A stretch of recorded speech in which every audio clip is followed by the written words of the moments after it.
galerinha! Bom dia! Tudo bem? Como é que vocês estão? Tudo tranquilo? Então, a trancos e barrancos o Enem vai acontecer, né?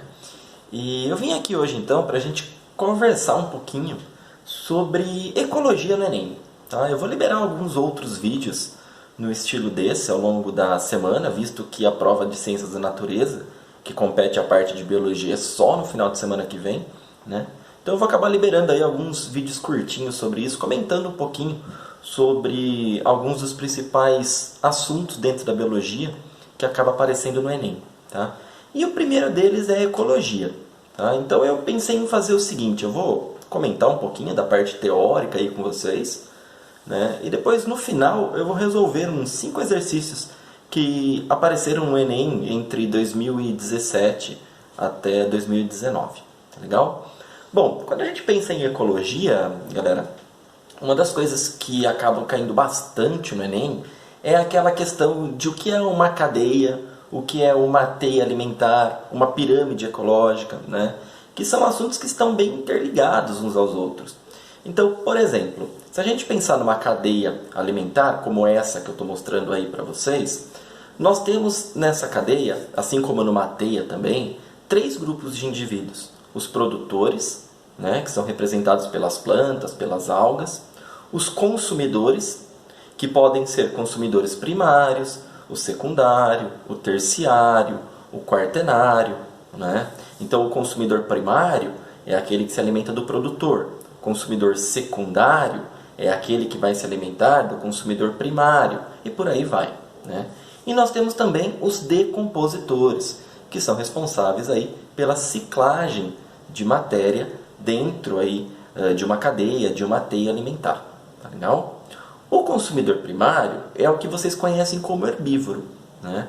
O consumidor secundário, dentro de uma teia, dentro de uma cadeia alimentar, ele vai ser um carnívoro. Tá legal? Bom, então, uma cadeia alimentar, ela vai mostrar pra gente a relação trófica entre esses indivíduos de maneira linear. Enquanto que a teia alimentar, e aí vocês estão vendo uma imagem de uma teia, né? Ela também mostra a relação trófica, a relação alimentar entre indivíduos, só que não é de uma maneira linear. Porque, por exemplo, nada diz que o pássaro aí, que nessa cadeia alimentar nossa está sendo representado como consumidor secundário, pode comer apenas um grilo, um gafanhoto. Ele pode comer outros insetos, por exemplo. Ele pode ser até um consumidor primário, porque ele pode comer um fruto, né? Então, a teia alimentar, ela vai mostrar para a gente uma relação na qual um indivíduo pode assumir níveis tróficos diferentes. E o que é um nível trófico? É a posição que um organismo ocupa dentro de uma cadeia ou dentro de uma teia alimentar.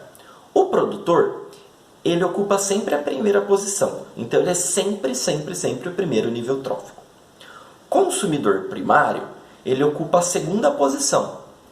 Nesse caso, ele é o segundo nível trófico. E por aí vai. Nesse exemplo dessa teia, que é uma questãozinha da prova da Unicamp, inclusive, nós temos, por exemplo, ali o sapo. O sapo, vamos ver quais são os níveis tróficos possíveis que ele pode ocupar. O sapo, nessa teia, ele está se alimentando do gafanhoto e ele também está se alimentando do louva-a-Deus. Bom, quando o sapo se alimenta do gafanhoto, ele ocupa a terceira posição. Ele é o terceiro nível trófico, porque nós temos o produtor, o gafanhoto e o sapo.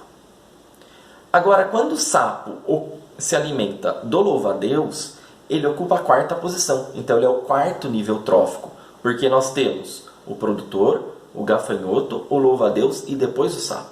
Então, tá vendo? Numa teia alimentar, esses organismos eles podem ocupar níveis tróficos diferentes, o que não acontece lá na cadeia alimentar. Tá legal? Bom, a cadeia alimentar ela também é utilizada para a gente fazer projeções referentes às pirâmides ecológicas. E quando a gente fala de pirâmide ecológica, existem 3 tipos de pirâmides ecológicas. A pirâmide de número, que vai representar um número em cada nível trófico, né? Então vai representar o número de produtores, o número de consumidores primários, secundários, terciários e por aí vai. Então, por exemplo, nessa imagem que vocês estão vendo, tem duas pirâmides, né? Que são, por exemplo, pirâmides de número, né? A pirâmide de número 1, nós temos ali o produtor, consumidor primário, secundário e terciário. Essa pirâmide de número é uma pirâmide normal. Por quê? Porque ela tem a base larga e o topo estreito. Tá legal? Então nós temos aí, sei lá, 1000 produtores, servem de alimento para 500 gafanhotos, que servem de alimento para 20 pássaros, que vão servir de alimento para 3 gaviões.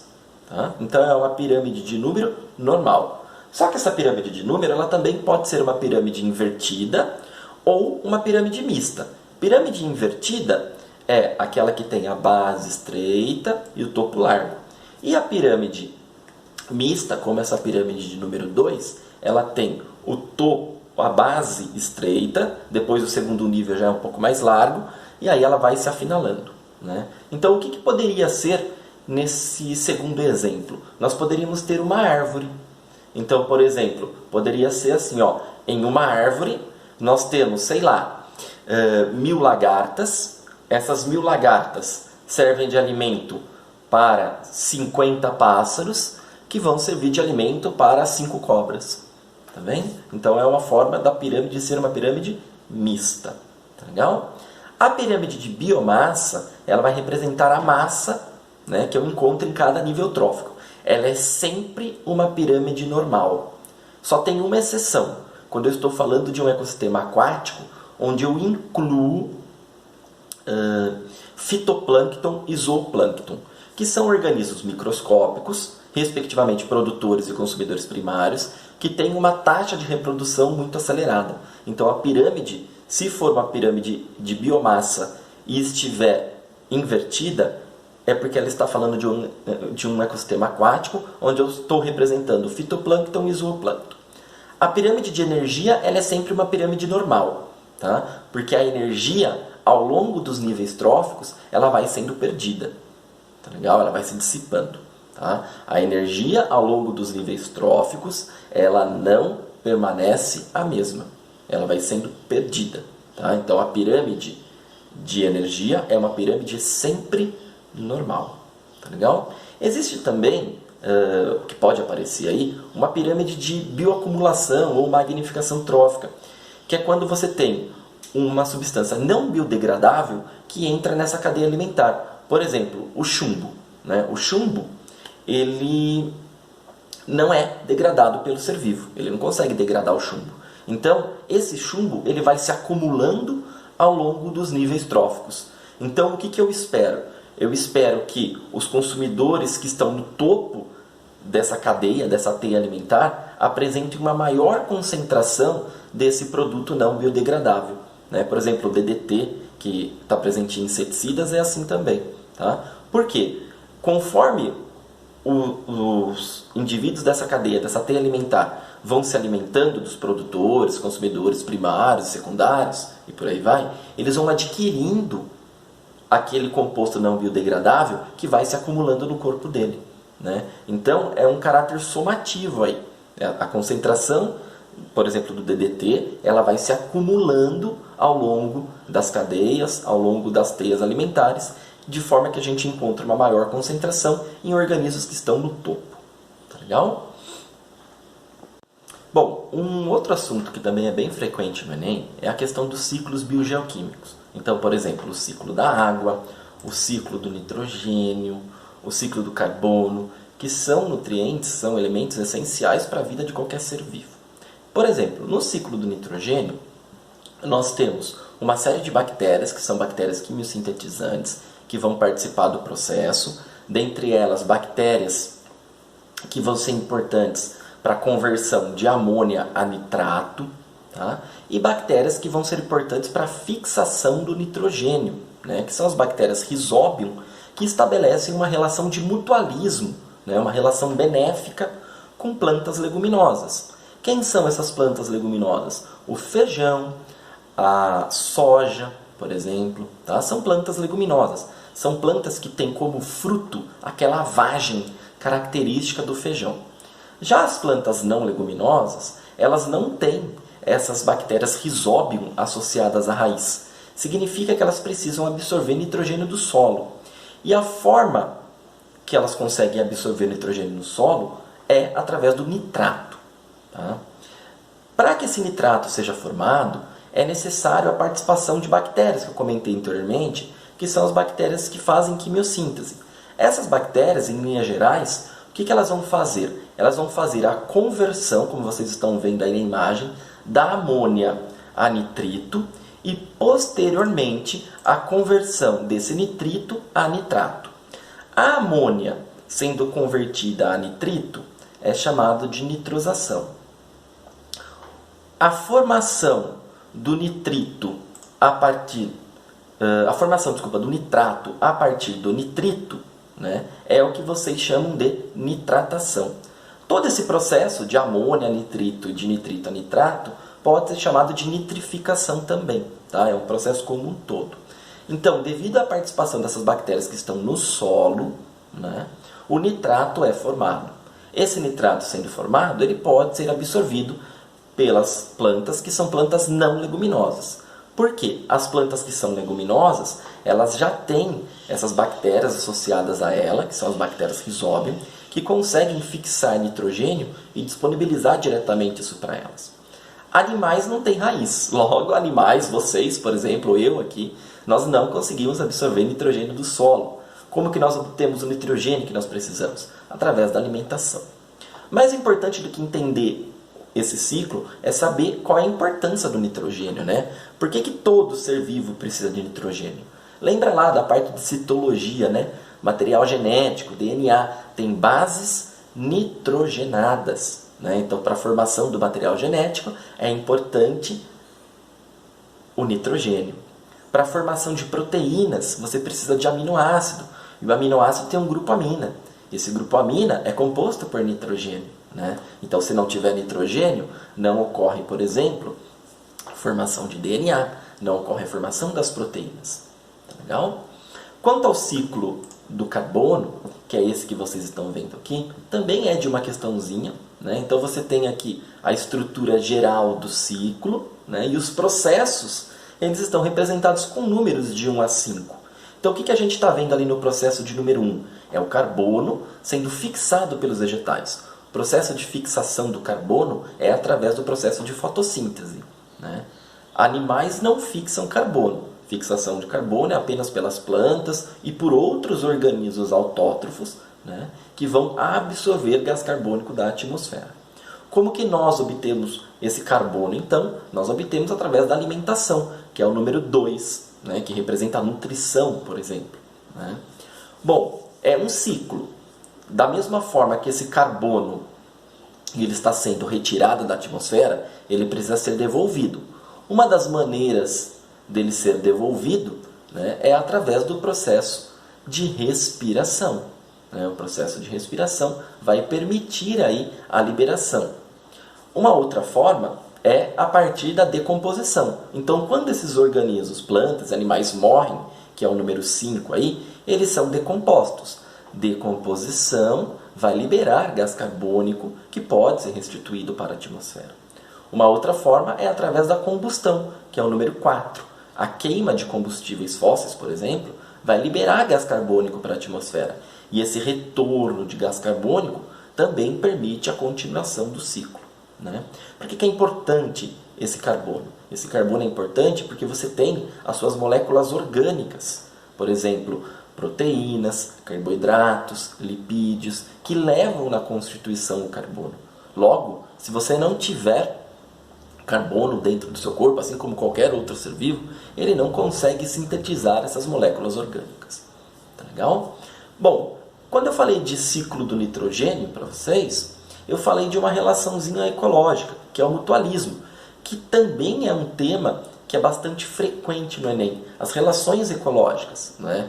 Dentro de relações ecológicas, existem aquelas que são as intraespecíficas, que ocorrem entre organismos da mesma espécie. Então, por exemplo, uma colônia, uma sociedade, né? Então, qual que é a diferença entre eles? A colônia, os organismos são unidos anatomicamente, né? Então, por exemplo, uma colônia de poríferos. Agora, na sociedade, os indivíduos são separados anatomicamente e existe aí, pode existir, né, uma divisão de trabalho. Então, por exemplo, formigas, cupins, abelhas, são insetos sociais, né? Dentro dessas relações intraespecíficas, existem as harmônicas, que são benéficas para pelo menos um, e existem aquelas que são desarmônicas, onde pelo menos um é prejudicado. Então, por exemplo, na competição intraespecífica, que é essa imagem que vocês estão vendo aí dos antílopes. Nessa competição intraespecífica, dois indivíduos da mesma espécie competem entre si. Competem pelo quê? Por fêmeas, por alimento e por moradia. Um é beneficiado. O outro, que é aquele que perde a briga, ele é prejudicado, porque ele geralmente é expulso daquele bando e ele vai ter menores chances de sobrevivência, menor chance de se reproduzir, né, e formar os seus filhotes eventualmente. Tá? Agora, o canibalismo também é um exemplo, né, de competição intraespecífica desarmônica. Então, por exemplo, os louva-a-Deus. Quando o louva-a-Deus se acasala, a fêmea se alimenta do macho. É um exemplo de canibalismo. A fêmea é beneficiada. O macho, ele sai prejudicado nessa questão de alimentação aí, do canibalismo, né? E nós temos também as relações que são interespecíficas, que são relações que ocorrem entre organismos de espécies diferentes. E aí entra o mutualismo lá do ciclo do nitrogênio, né? Então, por exemplo, a relação que existe entre bactérias Rhizobium e as plantas leguminosas é um exemplo de mutualismo, porque é uma relação obrigatória onde ambos os organismos saem beneficiados. Tá? Os líquens que vocês estão vendo aí também é um exemplo. O que eu tenho no líquen? Eu tenho uma associação entre uma alga verde e um fungo. Os dois organismos saem beneficiados. A alga, ela vai ganhar aí uma umidade maior, ela vai ganhar elementos que ela precisa para realizar a fotossíntese. Enquanto que o fungo, ele vai receber produtos dessa fotossíntese. Por exemplo, glicose. Tá? Existe também o mutualismo facultativo, ou protocooperação. O mutualismo facultativo, ou protocooperação, também é uma relação onde ambos são beneficiados. Então é uma relação harmônica, né? E nessa relação, ela não é obrigatória. Então, por exemplo, o paguro, ou o ermitão que vocês estão vendo aí, ele entra dentro da concha e ele pega uma anêmona, que é um quinidário, e coloca em cima dessa concha que ele vai andar. Os dois organismos saem beneficiados. Por quê? A anêmona, originalmente, ela vive fixa, ela não se movimenta. Em associação com o paguro, conforme o paguro estiver se movimentando, a anêmona também vai se movimentar, né? E qual é o benefício que o paguro recebe aí? Proteção, porque a anêmona é um quinidário, e quinidário tem células urticantes que, quando entram em contato com um predador, acabam repelindo esse animal, né? Que é o caso aí que acontece também do peixe palhaço que vive dentro da anêmona. E acho que todo mundo já assistiu Procurando Nemo, né? Tem também o exemplo aí do pássaro paliteiro, né? Esse pássaro paliteiro, ele pode se alimentar de restos que estão dentro da boca do jacaré. Então os dois saem beneficiados. O jacaré fica livre de restos de alimentos que podem gerar parasitas ali para ele, enquanto que o pássaro ganha alimento. Mesma coisa acontece com o anu e a capivara, né? O anu se alimenta dos parasitas da capivara, ele obtém alimento, enquanto que a capivara fica livre desses parasitas, né? Então é uma relação benéfica para ambos os organismos envolvidos aí. Tá legal? Se a gente pensar na competição interespecífica, né, ela é uma competição que entra na classe das desarmônicas. Por quê? Um sai beneficiado, enquanto o outro sai prejudicado. Só que, olha o detalhe, agora eu estou falando de competição interespecífica. Se é interespecífica, os organismos não competem por fêmea, porque não faz sentido, por exemplo, uma girafa competir com um elefante por uma fêmea de rinoceronte. Não faz sentido nenhum. Então eles podem competir aí por alimento e podem competir por espaço. Tá? E existem relações que são neutras para um dos organismos. Por exemplo, o comensalismo. No comensalismo, que é o exemplo aí do tubarão e das rêmoras, que são esses peixes menores que estão nadando ao lado dele, o que acontece? O tubarão, ele come, ele pega uma presa, né? E ele estraçalha essa presa. E quando ele estraçalha, pedaços daquele alimento acabam caindo no chão. As rêmoras que estão ali do lado vão lá e comem esses pedaços. Então, olha lá, é uma relação benéfica para as rêmoras e é neutra para o tubarão. Tanto faz como tanto fez. O tubarão não vai comer aquelas migalhas que caíram ali no chão, né? Então, esses são assuntos aí que podem aparecer em relação às relações ecológicas, né? Bom, galerinha, e aí para finalizar, né, um outro assunto que acaba caindo bastante também no Enem, na parte de ecologia, é a questão dos problemas ambientais. Então, vira e mexe, ele te dá um texto, você precisa ler esse texto e avaliar qual é a melhor alternativa para reduzir o impacto que ele traz no texto. Então, é importante aí você dar uma relembrada nos conceitos de efeito estufa e de aquecimento global, que estão diretamente ligados, né? Vale lembrar aí, galera, que efeito estufa, aquecimento global, não é um problema ambiental. O problema ambiental é a intensificação do efeito estufa e a intensificação do aquecimento global, né? Efeito estufa, aprisionamento de raios, aí, aumento da temperatura do planeta, é um fator importante para que haja vida. Se não existisse efeito estufa, a temperatura do planeta seria algo próximo de menos 15 graus, temperatura média, né? Então, o efeito estufa, aquecimento global, é uma solução para que haja vida no planeta. O problema é a intensificação do efeito estufa, a intensificação do aquecimento global, que é gerado pela emissão descontrolada dos gases lá do efeito estufa, né? Camada de ozônio também. Camada de ozônio, ela não é um problema ambiental. O problema é a degradação da camada de ozônio, que leva a uma exposição maior aí, dos seres vivos à radiação ultravioleta, né? Então é nesse sentido que você precisa avaliar os impactos ambientais. Por exemplo, quando a gente fala de poluição de cursos d'água, derramamento de petróleo, por exemplo, né? É uma situação na qual ocorre a redução da intensidade de luz abaixo daquela mancha de petróleo. Bom, o que essa redução vai causar? Essa redução vai causar uma diminuição na taxa de fotossíntese. E essa diminuição da taxa de fotossíntese vai gerar, por exemplo, uma redução da concentração de oxigênio na água, né? Então é nesse sentido aí que eu dou a dica de vocês estudarem essa parte de problemas ambientais, né? Não simplesmente decorar o que é cada um deles, mas sim entender o contexto, né, no qual esse problema ambiental está inserido. A gente vai fazer uma ou duas questõezinhas em relação a isso. Tá legal?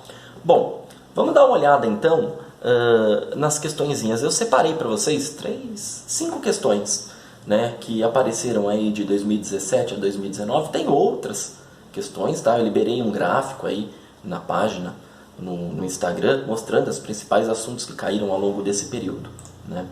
A primeira questãozinha é uma questão que fala de ciclo biogeoquímico.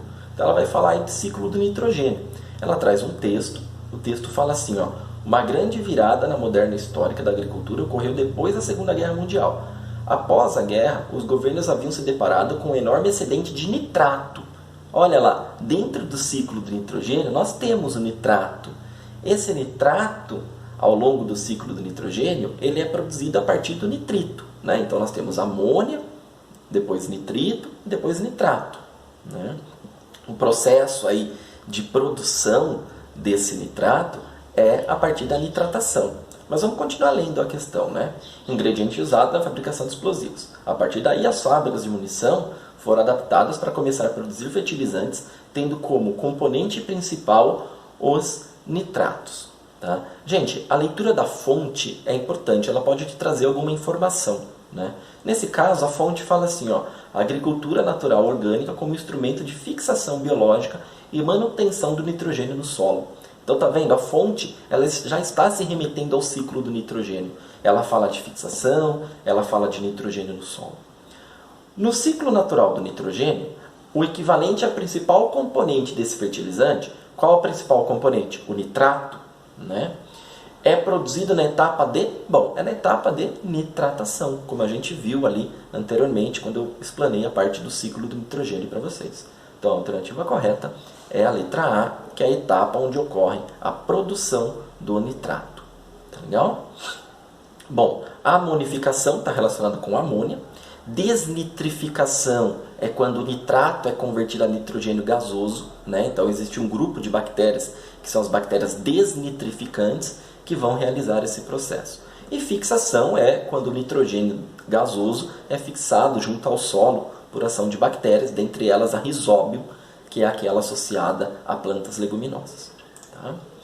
O segundo exercício aqui é um exercício que fala um pouquinho de pirâmide, mas naquele caso particular que eu comentei com vocês, que é a bioacumulação ou magnificação trófica.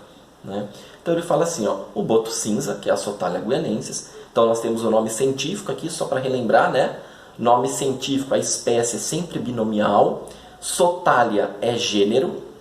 Sotalia guianensis é a espécie, tá? Não é guianensis a espécie. Guianensis, apenas essa palavra guianensis, é chamada de epítomo. Tá legal? Então Sotalia guianensis é a espécie. Então os botos cinzas, mamíferos da família dos golfinhos, são excelentes indicadores da poluição de áreas em que vivem, pois passam toda a sua vida, cerca de 30 anos, na mesma região. Além disso, a espécie acumula mais contaminantes em seu organismo, como mercúrio. Tá vendo? O mercúrio é um produto não biodegradável.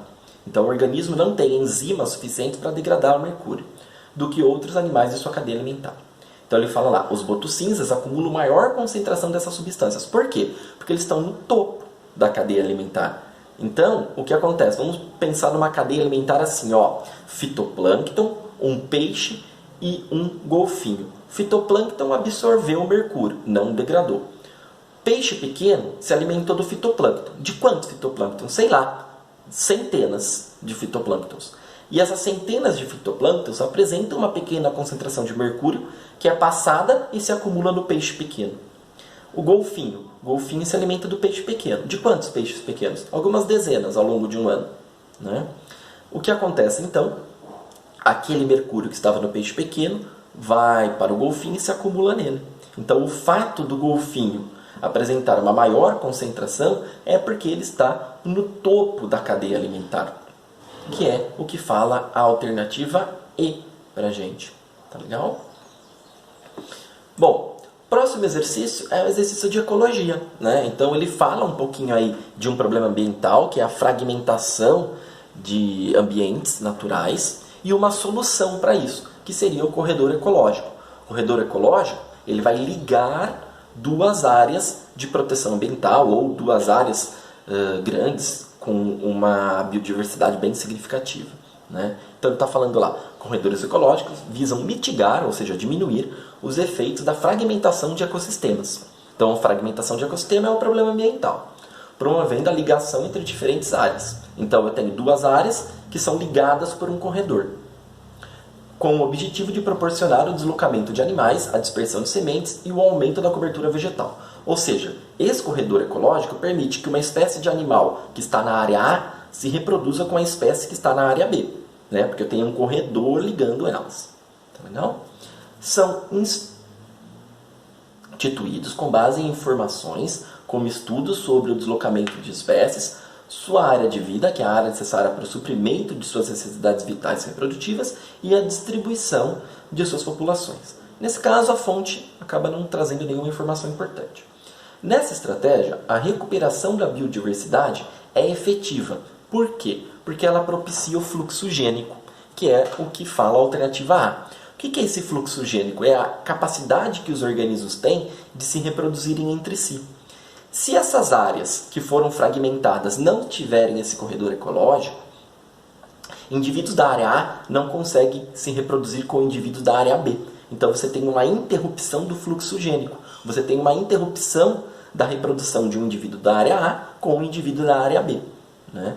Mantendo esse fluxo gênico, você permite que a biodiversidade se mantenha, porque os indivíduos conseguem se reproduzir entre si, e essa reprodução vai gerar novos indivíduos, né, preservando aquela espécie, por exemplo.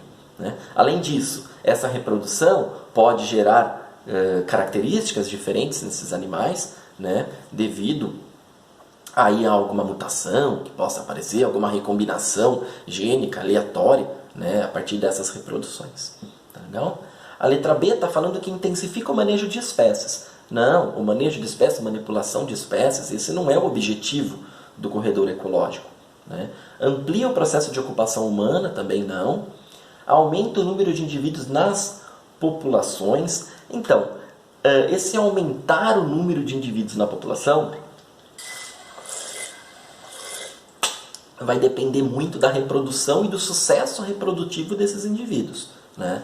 Se o sucesso reprodutivo for alto, beleza, você vai ter um aumento do número de indivíduos, mas nada garante, né, que você vai ter aí um aumento do número de indivíduos na população, sendo aí um sinônimo de recuperação da biodiversidade. Letra E. Favorece a formação de ilhas de proteção integral. Então, você não tem ilhas. Essas ilhas de proteção ambiental se formariam se não existisse o corredor ecológico. Né? Mas como elas estão ligadas entre si, a gente não fala em ilhas. Lá em geografia tem um termo que é chamado de insularização. Então, se você falar assim, ocorreu insularização é ocorrer a formação de ilhas. Só que essas ilhas não estão sendo formadas porque você tem um corredor ecológico entre elas. Então, a alternativa correta é a letra A, que vai falar aí do aumento, né, do fato de propiciar o fluxo gênico. Tá legal? Bom, galera, uma quarta questão aí é uma questãozinha de relação ecológica, né? A gente comentou sobre alguma delas, vamos comentar sobre outras que aparecem aqui, né? Então ele fala o seguinte, ó, as cotias, pequenos roedores de zonas tropicais, transportam pela boca as sementes que caem das árvores, mas, em vez de comê-las, enterram-nas em outro lugar. Então a cutia enterra a semente. Esse procedimento lhes permite salvar a maioria de suas sementes enterradas para as épocas mais secas, quando não há frutos maduros disponíveis. Os cientistas descobriram que as cutias roubam as sementes enterradas por outras. Então, uma cutia vai lá e enterra, outra vai lá, desenterra e rouba ela. E esse comportamento de ladruagem faz com que uma mesma semente possa ser enterrada dezenas de vezes. Bom, essa ladruagem está associada à relação de... O que está acontecendo aí? As cutias estão competindo por um alimento, que no caso são as sementes. Então a relação que nós temos aí é uma relação de competição. Sinfilia é uma relação, ou pode ser chamada de esclavagismo também, tá? Sinfilia é uma relação que acontece, por exemplo, com pássaros. O sabiá e o chupim. O que acontece? O chupim vai lá e bota os ovos dele dentro do ninho do sabiá. O sabiá vai lá e choca aqueles ovos. Quando nasce, o sabiá acha que é tudo filhote dele. E ele continua alimentando o filhote de chupim. Então a sinfilia é quando um organismo se apropria de trabalhos empregados por outros. Tá legal? Bom, predatismo é a relação aí que existe então entre uma presa e um predador. Tá? Não é o que está acontecendo aqui, nós não temos uma presa e um predador. Tá legal? Nós temos dois animais aí, porque o predatismo geralmente é associado a isso. Quando nós falamos de planta, por exemplo, nós falamos de herbivoria. Né? Você podia pensar em predatismo? Poderia, não tem problema. Só que qual é a questão aqui? Ele não está falando da alimentação da cutia, ele está falando da ladroagem. Né? É por isso que você não pode associar isso a uma predação. Você podia falar, mas ela está predando a semente. Não, tudo bem, herbivoria não deixa de ser um tipo de predatismo. Né? Só que nesse caso ele não quer saber da questão da cutia se alimentar da semente. Ele quer saber da questão da cutia roubar a semente de outra.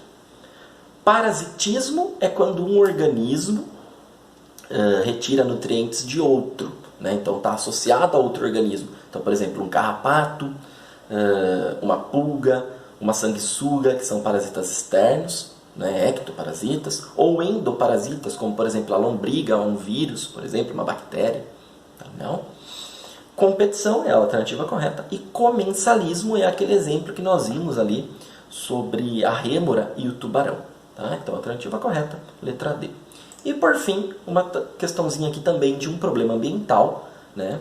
Fala o seguinte, um alimento orgânico deve apresentar em sua embalagem um selo de instituição certificadora, garantindo ao consumidor que, além de ser um alimento isento de agrotóxico, também é produzido por técnicas planejadas e controladas. Então aqui o problema ambiental é o uso descontrolado de agrotóxicos, de inseticidas, de herbicidas, por exemplo. A técnica de produção desse alimento causa menor impacto aos recursos naturais, contribuindo para a melhor qualidade de vida das pessoas. Então está falando aí de alimentos orgânicos.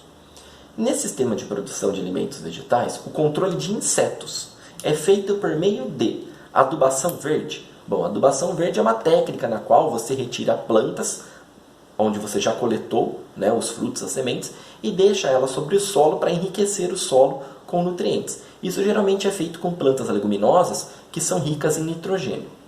Emprego de compostagem, isso é também para aumentar a quantidade de nutrientes no solo, a partir do adubo orgânico que você produz. Letra C, controle da irrigação do solo. Bom, isso não tem nada a ver com o controle de insetos, né? Letra D, utilização de predadores naturais. Beleza, então você inserir ali naquela plantação predadores naturais é uma forma de controlar a ação de pragas. Tá? Uso de sementes inoculadas com sementes Rhizóbio. Isso está associado com fixação do nitrogênio, não tem nada a ver também com o controle de insetos. Então a alternativa correta é a letra D, que fala da utilização de predadores naturais no processo. Tá legal?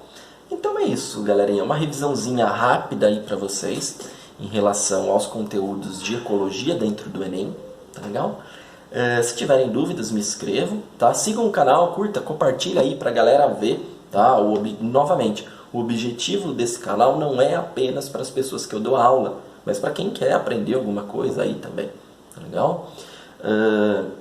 A gente volta aí em próximos vídeos para falar de outros assuntos dentro do Enem, tá legal? Então, aquele beijo, aquele abraço para vocês, boa prova e a gente se vê num próximo momento, tá bom? Tchau!